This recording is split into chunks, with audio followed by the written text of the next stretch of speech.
Okay, so dah pergi dah folder ni. Kita akan pergi pada review statistics. Sekejap. Saya memang kena masuk ke dalam Gmail saya. Sini lain internet okey tak? Suam-suama dia kena goncang tu. Ya kan? Dia macam tak detect ya. Sekejap. Sama ya, sama. Saya kena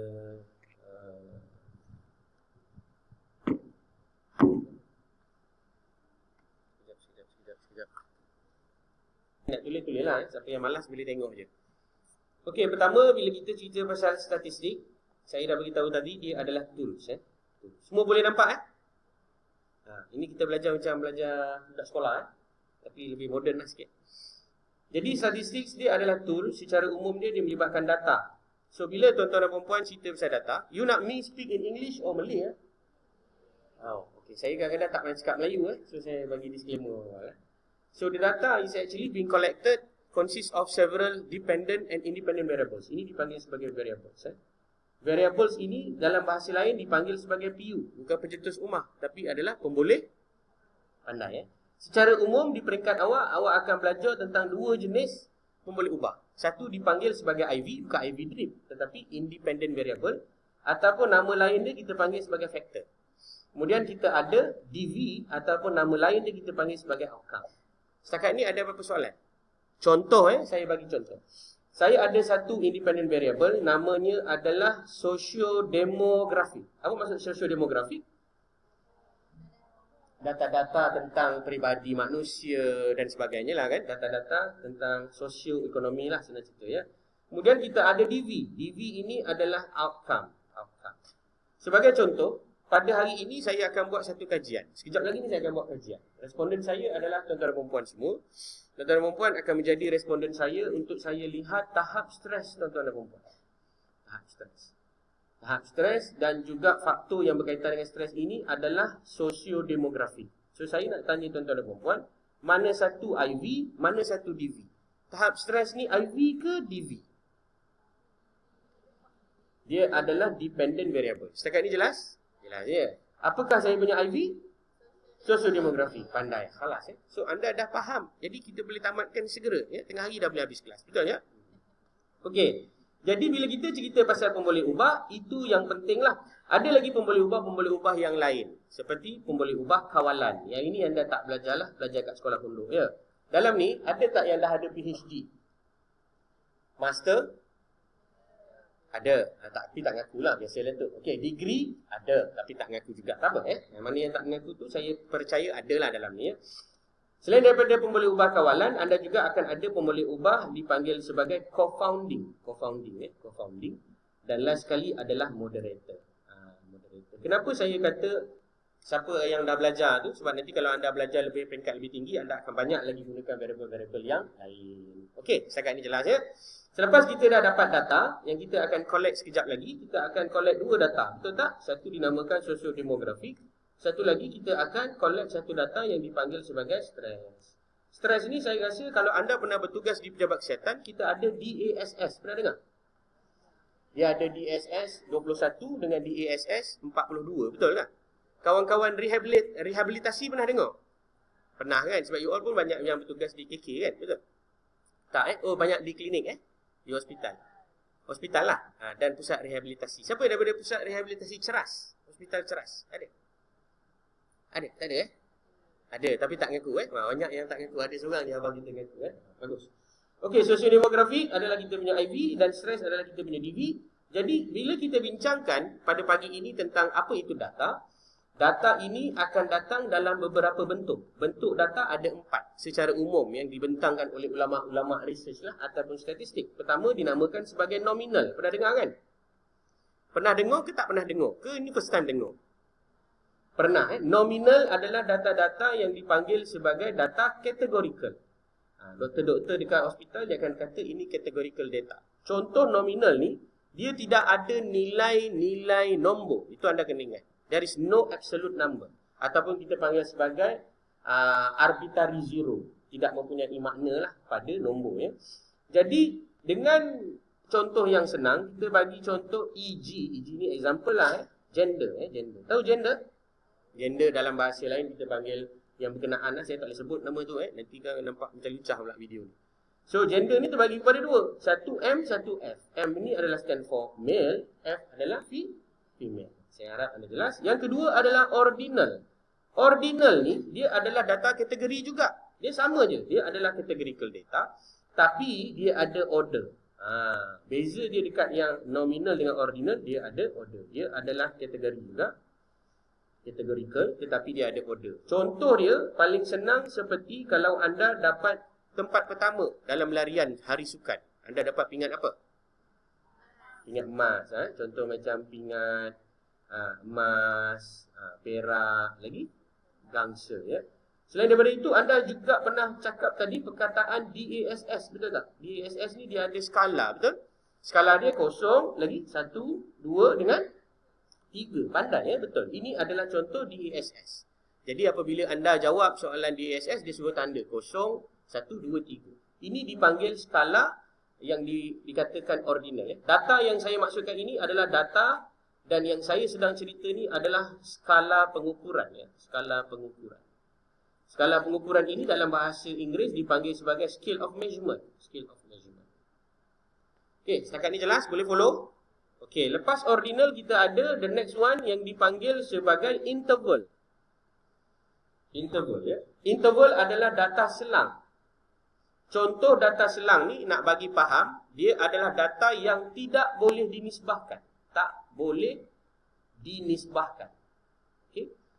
Ataupun dengan kata lain, dia adalah data yang tidak mempunyai makna tersendiri pada value itu. Tak ada makna. Tak ada makna pada value. Contoh contoh. Saya buat ujian statistik sekejap lagi. Anda dapat markah kosong. Adakah bermaksud anda ini tidak pandai? Jawapan dia tidaklah. Mungkin sebab anda tak jawab. Itu je. So, kosong itu tidak memberi makna apa-apa. Faham ya? Alright. So, next yang terakhir kita ada data ratio. Ratio salah satu ciri dia boleh nisbah. Kemudian data ratio ni juga, zero dia ada makna. Zero ada makna. Ini tadi contoh berat badan. Ini contoh berat badan. Kemudian kita ada zero ada makna. Ini contoh seperti temperature.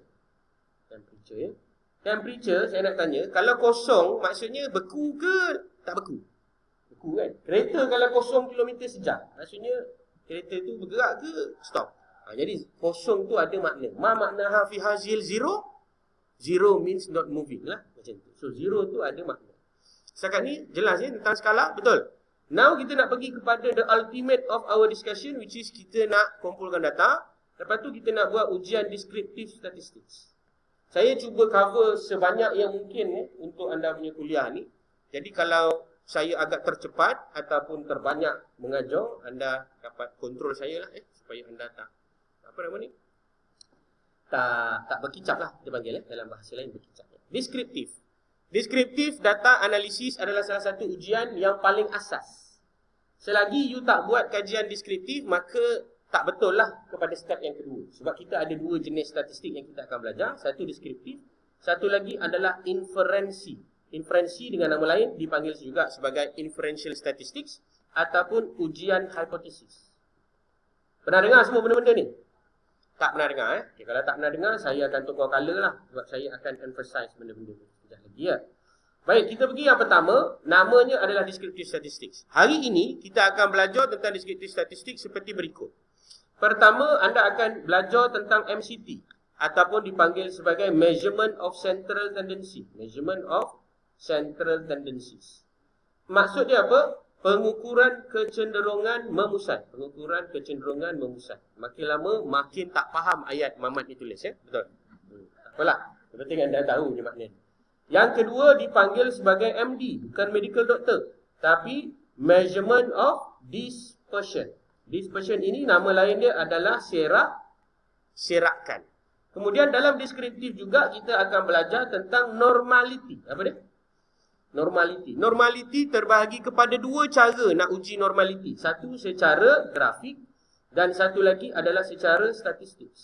Secara statistik terbahagi kepada 4.